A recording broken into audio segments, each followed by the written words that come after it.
বন্ধুরা শুভ দুপুর, আসসালামু আলাইকুম। বানাবো মজার একটি রেসিপি।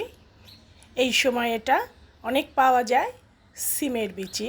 হ্যাঁ, এটাকে আমি একটু হালকা ভাপ দিয়ে পরিষ্কার করে বেছে নিব। এবার গরু গোশটাকে ধুয়ে তুলে আদা রসুন বাটা, জিরা বাটা, হলুদ, মরিচ, ধনিয়া, গরম মশলার গুঁড়ো, লবণ, তেল সব একত্রে দিয়ে ভালো করে কষিয়ে নেড়েচেড়ে পানি দিয়ে রান্না হতে দিব। পানি অনেকটা কমে এলে দুটো টমেটো কেটে দিব, নেড়েচেড়ে ঢেকে দিব। ঢাকনা তুলে যখন এই পর্যায়ে চলে আসবে তখন আমি ভালো করে এটাকে কষিয়ে বেছে রাখা সিমের বিচিগুলো দিয়ে দিব।